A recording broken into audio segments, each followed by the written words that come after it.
కేంద్ర జలశక్తి మంత్రితో CM Revanth, irrigation minister Uttam భేటీ ముగిసింది. దాదాపు గంట పాటు జరిగిన భేటీలో ఏపీ కట్టాలని నిర్ణయించిన గోదావరి బంకచెర్ల లింకుపై చర్చించారు. తెలంగాణ అభ్యంతరాలను పరిగణలోకి తీసుకోవాలని విజ్ఞప్తి చేశారు సీఎం రేవంత్, మంత్రి ఉత్తమ్. అయితే తెలంగాణకు అన్యాయం జరగకుండా చూస్తామని కేంద్ర మంత్రి హామీ ఇచ్చారని చెప్పారు ఉత్తమ్. త్వరలోనే 2 రాష్ట్రాల సీఎంల మీటింగ్ ఏర్పాటు చేసి మాట్లాడతామని పాటిల్ చెప్పినట్లు వివరించారు ఉత్తమ్.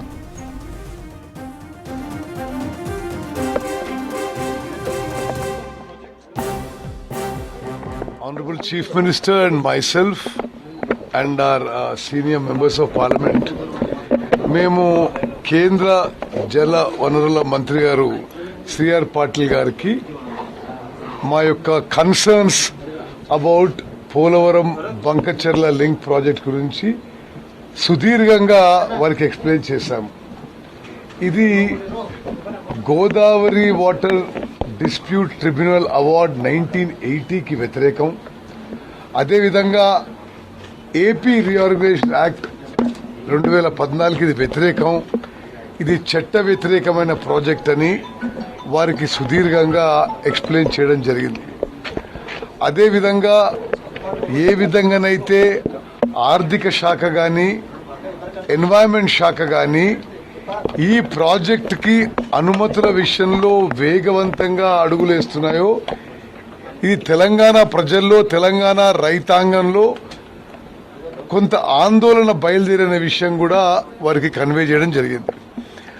మరి పోలవరం బంకచెర్ల లింక్ ప్రాజెక్ట్ విషయంలో సీఎం గారు, నేను మాకున్న అబ్జెక్షన్స్, మాకున్న కన్సర్న్స్ అన్నీ కూడా మరి central water resources minister Patil గారు, సెక్రటరీ దేబశిష్ ముఖర్జీ గారు, వారి అధికారులందరికీ కూడా తెలియజేశాం. వారు తప్పనిసరిగా మా యొక్క కన్సర్న్స్, అబ్జెక్షన్స్ పరిగణలోకి తీసుకొనే నెక్స్ట్ స్టెప్ వారు వేయబోతారని చెప్పి కూడా వారు చెప్పడం జరిగింది. అంటే they will definitely take our concerns and hour objections into consideration till any further action is taken. They have also categorically stated that detailed project report of the project has not been received by them. So this is about the Godavari Bankacherla project. We have also said, like yesterday Chief Minister announced in Hyderabad, if Andhra Pradesh gives us a blanket NOC for us to use 1000 TMC of Godavari water and 500 TMC on Krishna water, if they give a blanket NOC for 1500 TMC and Government of India also approves the same, 1500 TMC means 1.5 crore acres. We have no issues on what they want to build beyond this. This also has been conveyed. We have also conveyed that there are many projects lying waiting for approval. Telangana రాష్ట్రానికి సంబంధించిన అనేక ప్రాజెక్టులు మేము వేగవంతంగా నిర్మాణం చేయదలుచుకున్నాం. మీ అనుమతుల కోసం ఎదురు చూస్తున్నామని చెప్పి కూడా చెప్పాం. Sunil, so we told them that hour approvals, it should not look like మేము పెట్టిన అప్రూవల్స్కి ఏమో చాలా స్లోగా ప్రాసెస్ అవుతుంది, ఆంధ్రప్రదేశ్ పెట్టిన ప్రపోజల్స్ ఏమో వేగవంతంగా జరుగుతున్నట్టుగా జరిగి ఇది 2 రాష్ట్రాల మధ్య ఇబ్బందికర పరిస్థితి తీసుకురావద్దని చెప్పి కూడా విజ్ఞప్తి చేశాం. మేము పాలమూరు రంగారెడ్డికి నీటి కేటాయింపులు వెంటనే చేయాలి, సమ్మక్క సారక్కకి వెంటనే చేయాలి, తుంబడి అట్టికి మేము నిర్మాణం మొదలుపెట్టబోతున్నాం, నీటి కేటాయింపులు all approvals must be given. ఈ విధంగా మేము లిస్ట్ తయారు చేసి మూసీ ప్రాజెక్టు కూడా ముఖ్యమంత్రి గారు ప్రత్యేకంగా చెప్పారు. మూసీ రీజువినేషన్ కి ఏ విధంగానైతే మీరు గంగా క్లీనింగ్ ఇచ్చారో, యమునా క్లీనింగ్ ఇచ్చారు, మూసీ రివైవల్, మూసీ రీజువినేషన్ కూడా మీరు నిధులు కేటాయించాలి అని మేము డిమాండ్ చేయడం జరిగింది. ఓవరాల్గా గంట సేపు జరిగిన చర్చలు మంచి వాతావరణంలో జరిగినాయి. మరి సిఆర్ పాటిల్ గారు మాకు అన్ని విధాలుగా హామీ ఇవ్వడం జరిగింది.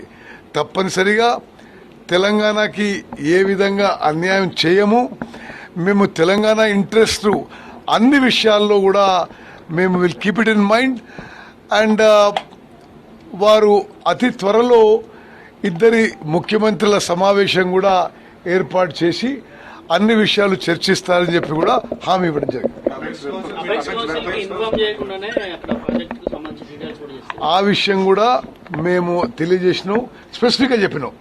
అపెక్స్ కౌన్సిల్కి ఇన్ఫార్మ్ చేయకుండా కొత్త ప్రాజెక్ట్స్ చేపట్టరాదు. మరి ఇది జరగడం ఇది మీకు మంచిది కాదు, మాకు మంచిది కాదు, రెండు రాష్ట్రాల సంబంధాలకు మంచిది కాదని చెప్పడం జరిగింది.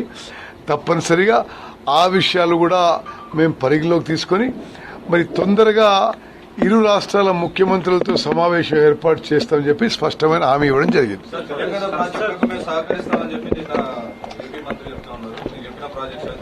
సో స్పష్టంగా మేమంటున్నాం, మాకు గోదావరి మీద 1000 టీఎంసీ, కృష్ణా మీద 500 టీఎంసీకి వాళ్ళు బ్లాంకెట్ నో అబ్జెక్షన్ ఇచ్చి దాని మీద కేంద్ర ప్రభుత్వం ఆమోద ముద్ర ఇస్తే తప్పనిసరిగా వేరే విషయాలు చర్చించడానికి మేము కూడా సుముఖంగా ఉన్నాం. అసలు ఇంకో విషయం చెప్పినంటే Krishna KWD DT2 Brijesh tribunal ఆ తీర్పు కూడా తొందరగా ఇప్పియాలి. ఇంతకాలం మీరు అది సుదీర్ఘంగా కొనసాగి ఈ అనిశ్చిత పరిస్థితి ఉండకూడదని చెప్పి కూడా మరి వీరి ద్వారా ఒక మాట మీరు ఆ ట్రిబ్యునల్ తొందరగా పూర్తి చేయడానికి చర్యలు తీసుకోమని చెప్పడం జరిగింది. సార్, కృష్ణాలో వరద జలాల్లో వాటాలు అడిగినట్టు గోదావరిలో వాటాలు అడగచ్చు కదా సార్? తప్పనిసరిగా ఇప్పుడు ఒకటి రాజశేఖర్, 1000 టీఎంసీ మనకి స్పష్టంగా వాళ్ళు నో అబ్జెక్షన్ ఇస్తే ఇంకో విషయం చెప్తున్నా, మేము పొద్దున సీఎం గారితో చర్చించి మీరు పోలవరం పంకచర్ల లింక్ కాదు, మీరు నిజంగా మీరు గోదావరి ఫ్లడ్ వాటర్స్ తీసుకుపోల్చుకుంటే ఇచ్చంపల్లి నాగార్జున సాగర్ లింక్ ప్రాజెక్టు ఏదైతే కేంద్ర ప్రభుత్వం నిధులు వస్తాయో ఆ ప్రాజెక్టు ద్వారా మీరు కొంత పెన్నార్ బేసిన్కి తీసుకుపోతే మరి నాగార్జున సాగర్ రావాలి, మరి మా ప్రాంతానికి రావాలి, ఆ ఇచ్చంపల్లి నుంచి నీళ్లు ఆ ప్రాజెక్టుకి మేము చర్చించడానికి సిద్ధమని చెప్పి చెప్పినాం. But the fact that Mr. Chandrababu Naidu supports the government and is an important ally, there will be a lot of pressure on the present NDA government to support its projects. And he, he's a very pushy man. How will Telangana succeed? Because you are an opposition party. Whether you will succeed or not, or are you planning to file a caveat in a court or some kind of way to protect the state's interest? Sunil, when it finally come to protecting state interests, there will be no niceties. That is, state interests is the uppermost thing. If we have to go to legal, we have to go legal at a point of time, we will go. But what I want to tell you categorically is, today, whatever concerns you expressed, we specifically expressed to Mr. C.R. Patil. He said, notwithstanding anything else, we will also ensure justice in all water issues of Telangana state. అనుకూలంగా కేంద్ర ప్రభుత్వం నిర్ణయం తీసుకోకపోతే మరి కోర్టులను approach అవుతారు, ఎందుకంటే ఇప్పటికే అనేక కేసులు ఉన్నాయి కదా కోర్టులలో. తప్పనిసరిగా న్యాయం జరగకుంటే మేము ముందు చెప్పిన దాంట్లో ఏమీ వెనకాడేది ఉండదు. సుప్రీం కోర్టులో వాళ్ళ ప్రాజెక్ట్స్ విషయం కూడా మేము పోతామని చెప్పి ఇంకేం ఆలోచన చేయలేదు. నదుల అనుసంధానానికి ఓకే చెప్తున్నారు.